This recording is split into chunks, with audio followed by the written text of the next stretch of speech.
Dari iNews Tower Jakarta, Trijaya FM, The Real News and Information. Halo, selamat malam pendengar Trijaya. Apa kabar? Saya Denis Irawan bersama produser Fani dan juga tim teknis malam hari ini menyapa Anda di episode pertama The Leader. Setelah kita sempat break selama pandemi, malam hari ini kita kembali di The Leader pendengar Trijaya. Tentunya pandemi tidak membuat kita surut untuk mencari informasi dan juga inspirasi dari seorang pemimpin yang kami hadirkan untuk Anda di malam hari ini. The Leader episode perdana di pandemi. Kami akan ngobrol malam hari ini di Trijaya FM dengan Pak Anton Hendrianto, Head of People Development and Culture PT Bank Muamalat Indonesia Tbk dan Executive Director Muamalat Institute. Pak Anton, selamat malam. Assalamualaikum warahmatullahi wabarakatuh, Pak. Selamat malam. Waalaikumsalam warahmatullahi wabarakatuh. Sehat, Pak, ya? Mas Denis? Alhamdulillah diberikan nikmat sehat.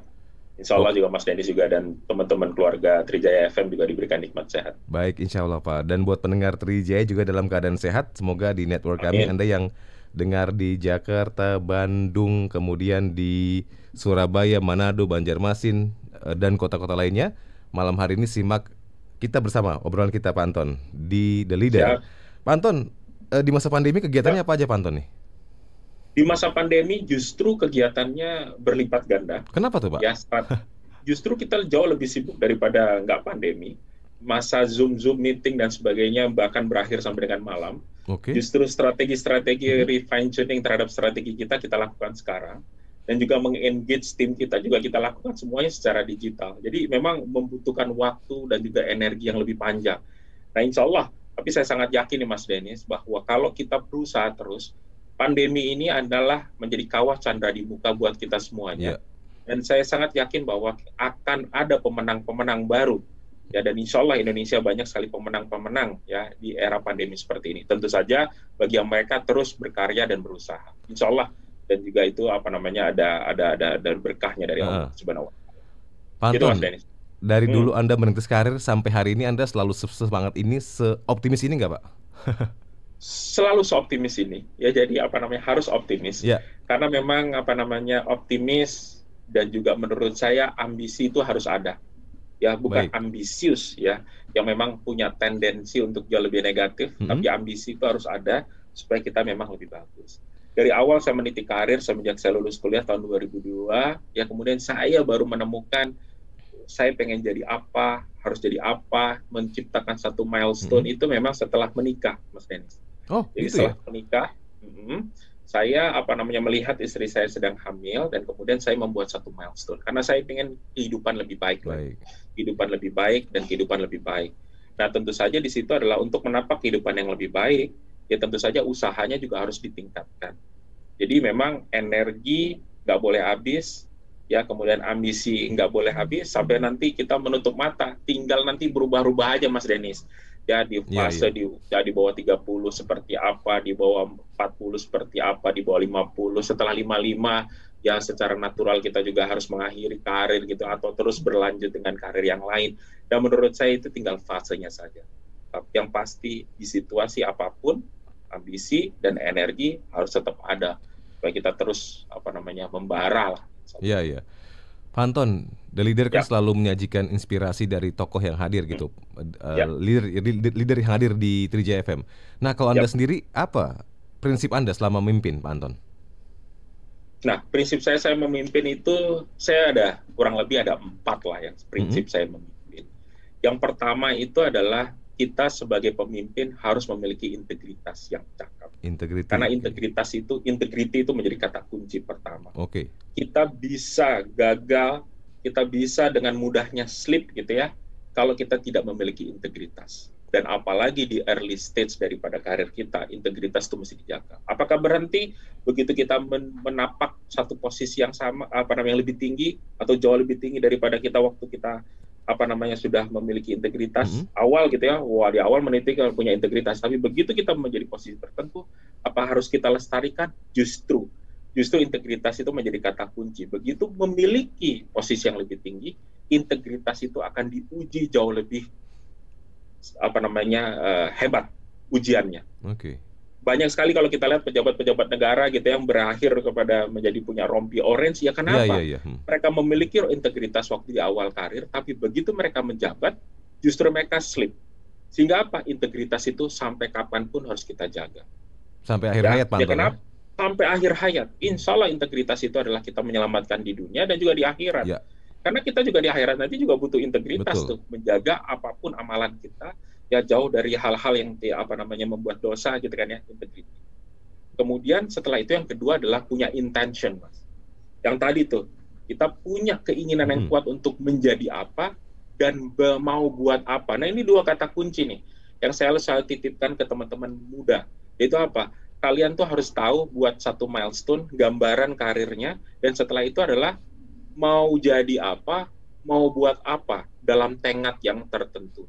1 tahun mau jadi apa, mau buat apa, 3 tahun mau jadi apa, mau buat apa, 5 tahun, 10 tahun, dan itu terus digambarkan. Dan kalau bisa, itu diucapkan, Mas Dennis, ke siapa? Kepada periferalnya kita, kepada periperinya kita, keluarga, istri, anak, bapak, orang tua, dan sebagainya. Tujuannya buat apa? Tujuannya adalah mendapatkan doa. Tujuannya adalah didoakan. Ya, tujuannya adalah mendapatkan berkahnya. Betul. Dan jangan lupa juga sama Allah Subhanahu wa taala. Doakan. Insya Allah kan kita apa yang kita lakukan adalah ikhtiar dan setelah itu tawakal, kan gitu kan ya? Jadi rumusnya kan gitu kan ya. Jadi ikhtiar kita minta banyak sekali orang-orang di kitaran kita untuk mendoakan. Dan setelah itu harus kita review sampai di mana kita mencapai, kita bangga. Insya Allah kita juga bersyukur atas apa yang kita dapat, gitu ya. Kalaupun kita belum mencapai, berarti harus kita lakukan strategi ulang. Ya, itu yang kedua adalah intention. Yang ketiga adalah kompeten. Kenapa saya bilang 3 kompeten? Mau jadi leader apapun, mau jadi sampai posisi apapun, insya Allah kita pasti punya gap terhadap kompetensi kita, Mas Dennis. Baik. Kita mau dapat posisi ini pasti kita punya gap, nggak mungkin. Dan saya yakin kita tidak akan mengejar perfection. Kita akan mengejar perfection dan kita tidak akan pernah mencapainya. Karena perfection itu hanya milik Allah. Ya, maha sempurna. Dan kita akan mencapai apa? Bagaimana kita mencapai kesempurnaan itu? Nggak akan kita capai, tapi terus kita perbaiki.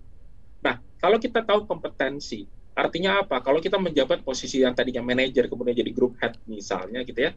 Tentu saja di situ akan ada kompetensi yang dibutuhkan, berbeda dengan posisi yang sebelumnya. Nah, biasanya apa? Tips dari saya buat anak-anak muda, yaitu apa? Gunakan yang namanya waktu. Ya, waktu Anda menjabat posisi yang lebih rendah untuk mengetahui pola pikirnya untuk posisi 1 atau 2 tingkat di posisi yang lebih di atas. Nah, itu untuk belajarnya dari sekarang. Jadi persiapannya dari sekarang untuk begitu nanti siap, insya Allah ada kesempatannya, kita udah siap. Yang sering orang lupa adalah kesempatannya ada, atau yang orang sial adalah kesempatannya ada, kesiapannya nggak ada nih, Mas. Sedangkan yang kita bisa manage adalah kesiapan, bukan kesempatan.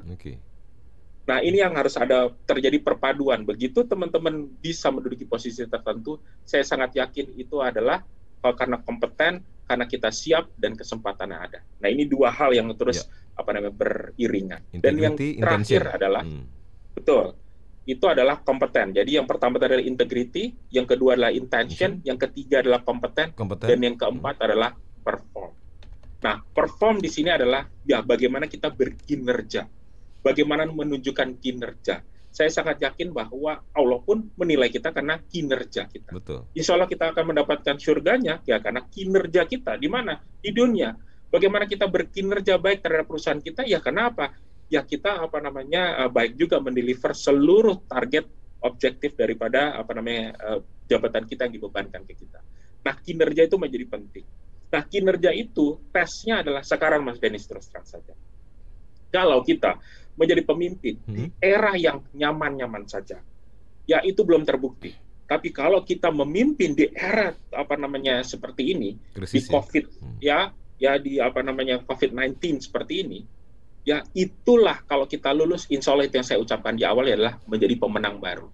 Dan ada satu quotes gitu ya, seorang nahkoda yang dibilang nahkoda yang luar biasa, bukan nahkoda yang berlayar pada perairan yang tenang, tapi justru pada perairan yang sedang badai. Kalau dia lulus dari badai, dari cobaan itu, insya Allah dia merupakan nahkoda yang handal. Begitu juga seorang leader. Baik. Di era-era yang seperti ini, saya sangat yakin kalau kita semuanya punya ikhtiar, dan terus tawakal sama Allah Subhanahu Wa Taala, dan kita lulus, insya Allah kita akan menjadi pemenang baru sebagai seorang leader. Baik. Itu Mas Dennis. Pendengar TJ, kita akan break sebentar. Untuk Anda, kita akan kembali setelah jeda berikut. Baik. Ya, tunggu. Oke. Pendengar Trijaya, senang sekali Anda masih bersama kami di The Leader MNC Trijaya dengan Pak Anton Hendrianto, Head of People Development and Culture PT Bank Muamalat Indonesia Tbk dan Executive Director Muamalat Institute.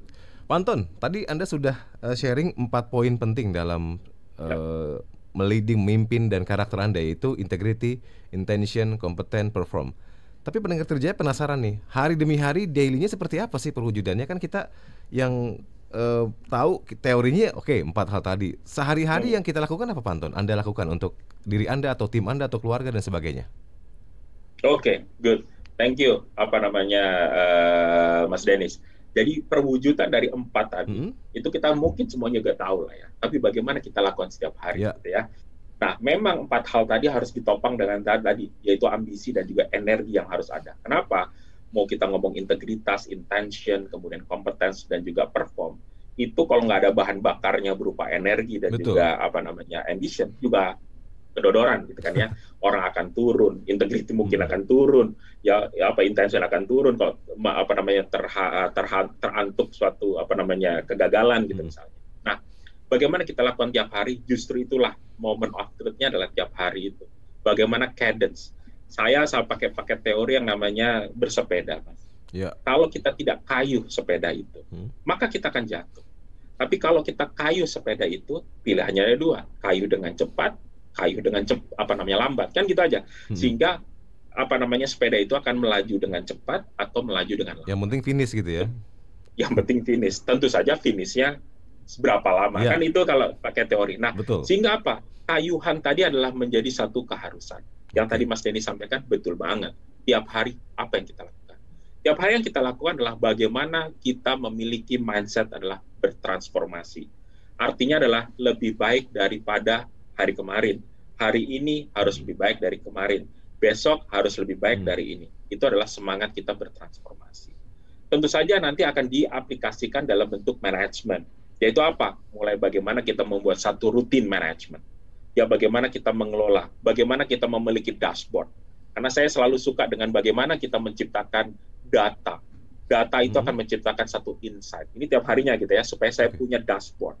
Karena saya yakin orang mau maju ya karena memiliki satu record, memiliki satu data. Ya, berarti apa? Science-nya harus kuat. Sekarang lagi zaman Olimpiade. Saya yakin pelari kalau salah satu cabur gitu ya, lari, itu dia berani dikirim oleh negaranya untuk bertarung di 100 meter, cabang yang paling bergengsi, misalnya di cabang atletik gitu ya. Ya karena memang memenuhi satu target waktu yang ditetapkan oleh cabang tersebut gitu ya. Nggak akan mungkin dikirim siapapun di situ. Dan dia pun dibebankan satu medali karena memang dashboardnya menunjukkan bahwa dia bisa mencapai waktu yang sangat dekat atau bahkan melebihi daripada world record atau olimpiade record dan sebagainya. Nah, yang kedua adalah insight-nya. Setelah data, insight-nya. Saya harus mencari kira-kira apa nih sebenarnya insight-nya. Ya, data ini digunakan untuk apa? Nah, dari situlah membuat satu meeting yang jauh lebih meaningful, monitoring yang jauh lebih meaningful, ya, kemudian adalah coaching yang lebih meaningful, mentoring yang lebih meaningful ke seluruh tim saya. Karena memang data, kemudian insight tadi, dua-duanya adalah berupa data, monitoring dashboard, itu harus dipadu-padakan dengan people-nya, Mas. Karena ujungnya apa? Semua kinerja kita itu yang menjalankan kan orang. Orang itu mesti melek gitu ya, dia mesti punya sesuatu hal yang sifatnya adalah eye opener atau mind opener. Karena melihat data, kita tuh baru sampai 10, target 50 di akhir bulan. Ini kan sesuatu yang eye opener. Nah, baru dibuat strateginya apa. Nah, jadi 2 nih. Bagaimana manage bisnis dan juga manage people. Nah, kalau saya mencoba menjadi satu cerita yang terstruktur, saya bertransformasi itu ada di 3 hal yang selalu saya tanamkan, yaitu selalu bertransformasi dari sisi bisnis, ya, kemudian bertransformasi dari sisi teknologi dan digital, dan kemudian yang ketiga adalah bertransformasi dengan people. Karena saya percaya betul bahwa people akan menjadi sangat krusial. Mau teknologinya hebat, mau bisnisnya luar biasa, tapi kalau nggak ada people yang mendorong, nggak akan terjadi. Bisnis pun tidak akan terjadi hal yang luar biasa kalau nggak people-nya. Jadi setiap hari yang saya lakukan sekarang adalah manage people. Karena strategi kita coba lihat 1 bulan 1 kali, tapi hal yang kalau ditanyakan tiap hari apa yang lakukan adalah managing people. Baik. Sampai dengan sekarang. Ya, itu Mas. Tantangan terbesarnya Pak Anton, Anda kan memegang jabatan Division Head of People Development dan Culture, lalu ada Executive Director di MI. Dua jabatan itu apa? Simultan, kemudian apa dua jabatan ini berbeda tugas sekali atau gimana tuh, Pak Anton? Tantangannya? Betul. Thank you Mas Dennis. Inilah menjadi satu amanah ya, yang kalau kita mendapatkan amanah bisa kita sikapi dengan innalillahi wa inna ilaihi rajiun, atau kita bisa juga bisa amanahi dengan alhamdulillah. Ya, dua-duanya pun boleh gitu ya. Jadi dua jabatan ini adalah dua jabatan yang terpisah. Jadi itu adalah saya sebagai Head of People Development and Culture di Bank Muamalat Indonesia. Dan kemudian sebagai Executive Director untuk anak usaha dari Bank Muamalat Indonesia. Jadi dua jabatan yang berbeda. Nah, tentu saja yang satunya adalah lebih ke support, lebih ke key enabler, karena saya dari human capital, dan yang satunya lagi adalah lebih ke bisnis. Yang anak usaha ini merupakan bisnis, is a P&L business. Nah, kalau kita lihat tantangannya apa? Tentu saja tantangannya yang pertama adalah waktu. Ya, waktu ini akan menjadi sangat sempit karena manage juggling dua ini memang cukup menyita waktu. Tapi yang saya sikapi apa? Kalau waktu itu akan cukup saja, waktu itu akan kurang kalau kita nggak punya energi. Energi itu yang membangun bagai waktu itu punya kurang, ya kita extend. Kalau Sabtu Minggu kita perlu diskusi, ya Sabtu Minggu. Ba'da maghrib, ba'da isya kita perlu diskusi, ya kita mesti luangkan waktu. Kenapa? Saya ingin memberikan contoh bahwa seorang leader dalam masa yang genting seperti ini, kita pun harus menyingsingkan lengan baju lebih lebih jauh lagi, lebih berkeringat lebih jauh lagi. Nah, itu waktu. Yang kedua adalah dari sisi people-nya sendiri. Tentu saja people-nya kenapa? Karena menyamakan visi dan misi tadi, Mas Dennis. Kita harus menyamakan visi dan misi tadi supaya kita sama pada satu frekuensi. Kalau kita di radio ya frekuensi yang sama. Kalau kita bekerja pada frekuensi yang berbeda, maka kita nggak akan ketemu. Nggak nyambung. Suaranya nggak pas, nggak nyambung, gitu kan ya. Nah, people ini adalah menyamakan frekuensi, tone, dan kemudian frekuensi itu, tantangan yang sekarang adalah harus berubah kapanpun. Nah, ini dia nih. Kenapa berubah kapanpun? Ya, karena kita situasinya kan krisis. Kita situasinya kan pandemi, gitu Mas ya. Jadi strategi itu berubah. Bisa strategi itu kita lakukan sekarang, besok nggak kita lakukan dan kita rubah lagi. Yang pasti adalah seorang leader pada masa yang seperti ini terlepas dari semua tantangan yang ada. Orang bilang kan sekarang kan kita ada di volatility, uncertainty, complexity, dan ambiguity. Semua serba nggak stabil ya pokoknya ya.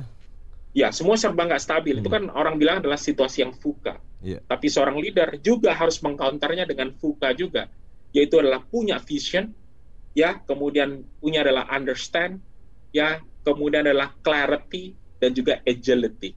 Jadi tadi semua ketidakstabilan itu harus di-counter juga dengan VUCA versus VUCA yang lebih positif. Leader punya vision, leader selalu understand, leader pasti memastikan objektifnya itu clear, clarity, dan kemudian yang terakhir adalah terus bisa berubah, ya, punya ketangkasan untuk selalu berubah, which is itu agility. Seperti itu Mas Dennis. Menarik. Tadi Anda bilang energi. Kita kalau ngomong energi artinya kita ngomong panjang lebar pun tadi Anda bilang kalau itu hanya teori, tapi kalau nggak punya energi menjalankannya akan kedodoran juga. Nah, gimana caranya biar kita punya energi yang cukup, tanda kutip, kita kan butuh waktu mungkin untuk memperhatikan keluarga, lingkungan sekitar, pekerjaan dan sebagainya, Pak Anton. Good, very good. Ini pertanyaan sangat luar biasa. Bahan bakarnya kan energi. Dari mana? Orang bisa fatigue, orang bisa capek gitu kan ya. Oke. Gini Mas, ini contoh di saya. Ya, saya tadi sampaikan adalah bahwa milestone itu saya susun. Milestone itu saya umur berapa, mau jadi apa dan sebagainya saya susun. Landasan saya susun adalah waktu, kalau mungkin pendengar dan juga Mas Dedi ingat, adalah waktu saya melihat istri saya lagi hamil. Kan gitu kan ya. Turning point-nya lah tuh ya. Turning point-nya di situ, betul sekali. A very good word, turning point. Nah, apa yang saya lakukan adalah buat keluarga. Saya pengen memperbaiki keluarga saya. Saya ingin keluarga saya hidup lebih baik lagi. daripada saya, kan gitu kan ya, biasa. Nah, begitu pula energi itu saya dapatkan. Kalau saya turning point-nya dari keluarga, maka energi untuk saya di recharge itu juga dari keluarga. Kalau saya lihat anak saya lihat keluarga saya lihat istri saya, itu adalah merupakan satu recharge buat saya energi. Kenapa saya harus melakukan lebih baik lagi? Ya, buat kalau saya di kantor adalah rekan kerja, coworkers, tim saya, people, orang ujung-ujungnya adalah people, bahwa mereka kita berdiskusi adalah menciptakan satu energi, saling menguatkan. Kalau kita lemah, berarti ada yang menguatkan. Kalau saya di rumah, keluarga saya menguatkan saya. Kalau saya di kantor, ya berarti adalah kita saling menguatkan. Karena yang namanya energi itu kan sama dengan motivasi, Mas. Gitu kan ya? Motivasi bisa naik turun, apalagi energi. Kalau motivasi itu kan wah betul-betul tuh ada di dalam sini. Tapi kalau energi itu kan ya fisik kita juga merupakan satu energi juga kan. Kalau kita pun sakit pasti energinya pasti akan turun. Nah, jadi ada satu perimbangan adalah bagaimana saya melihat keluarga lebih baik, maka menimbulkan satu energi yang lebih impulsif untuk bagaimana mendukung kinerja saya. Dan kinerja saya juga mendorong bagaimana orang lain untuk bisa berkinerja lebih baik. Kurang lebih seperti itu, Mas. Iya, kalau orang yang misalnya pendengar Trijaya punya misi membantu masyarakat, misalnya ada seorang pegiat sosial, berarti dia harus cari energi kebanyakan selain dari keluarga, dari masyarakat tadi ya, karena dia niatnya ingin membahagiakan orang lain gitu ya. Betul. Kita harus cari sebenarnya sumbernya ada di mana. Sumber energi kita ada di mana. Dan saya sangat yakin bahwa orang kalau tahu sumbernya dan dia mengerjakan apa yang dia suka, saya sangat yakin energi itu akan gampang dipantik. Dan terus energi itu akan insya Allah akan lebih abadi atau eternal. Baik, pendengar Trijaya, tadi di awal sebelum kita siaran Pak Anton sempat cerita juga sempat terkena COVID Pak ya, baru selesai isoman gitu. Nah ini pengalaman, artinya Anda punya prinsip, teori, punya energi, itu berguna nggak ketika Anda tadi dalam masa down karena terkena COVID di masa pandemi sendirian dan sebagainya? Wah, pastinya. Ya, kita tidak mengaplikasikan energi itu, motivasi itu hanya di kantor saja, tapi juga di kehidupan kita. Ya, tentu saja inilah merupakan satu dera, ya merupakan satu cobaan.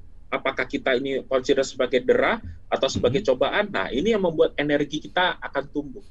Kalau kita consider sebagai cobaan, dan Allah itu sangat mencintai umatnya, kalau sedang dia menguji, karena kita pengen di level berikutnya, maka energi itu akan muncul.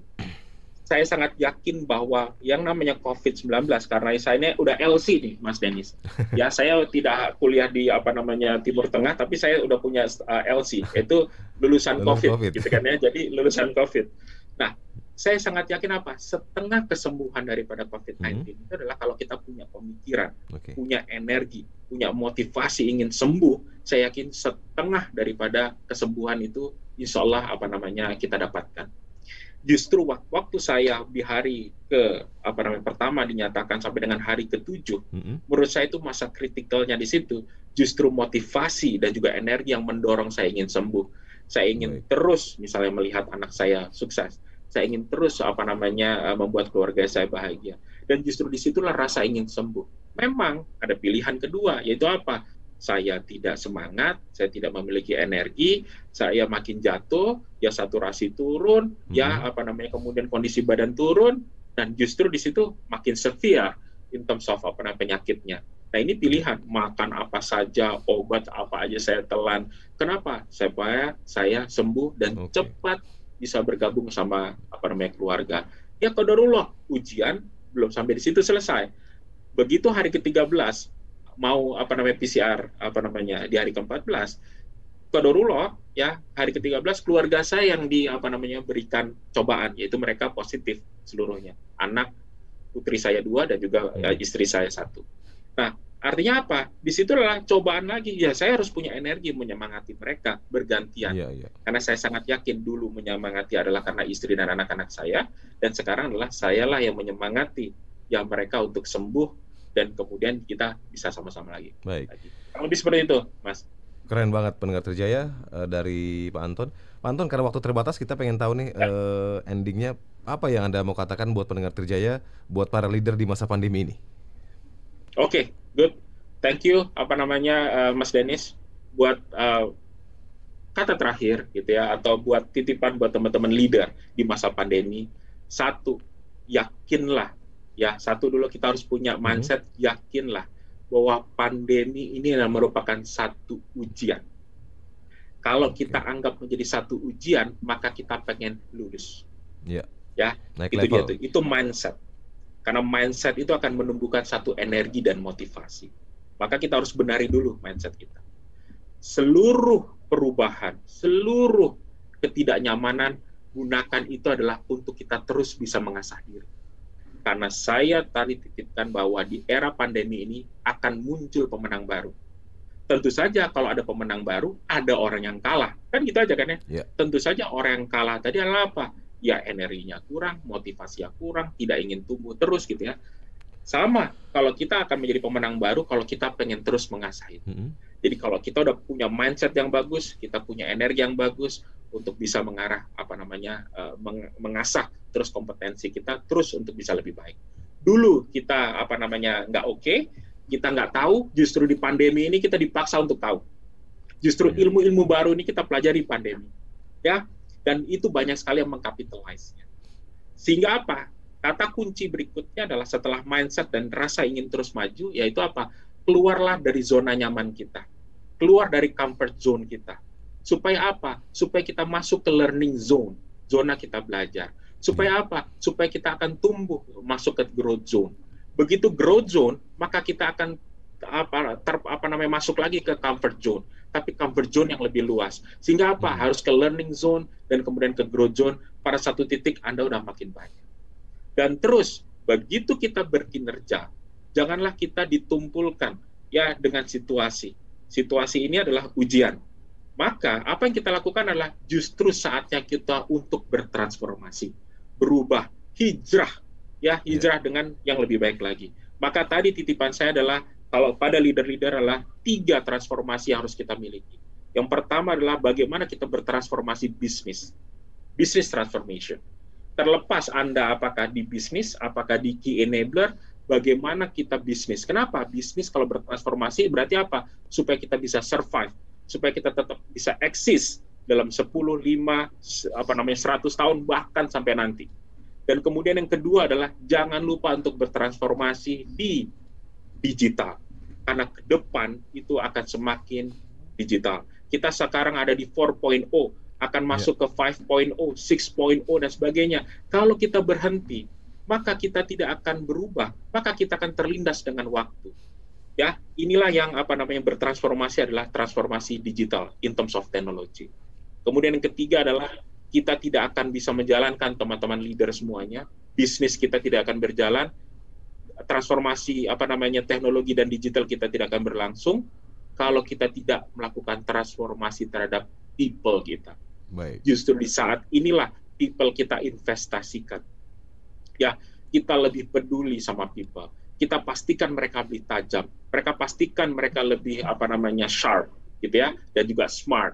Nah, di saat kalau kita udah bertransformasi di era seperti ini, begitu bisnis meningkat, begitu kita lulus dari COVID ini, kita gunakan itu, insya Allah kita punya muscle, kita punya pemikiran jauh lebih kompleks, sehingga apa? Saya sangat yakin kita akan lebih siap untuk menyongsong masa depan yang insya Allah lebih uncertain. Justru inilah latihannya. Gitu Mas Denis. Baik, Pantun, terima kasih waktunya ya Pantun ya. Insya Allah bermanfaat buat pendengar Trijaya. Insya Allah. Pendengar Trijaya, demikian malam hari ini sosok The Leader.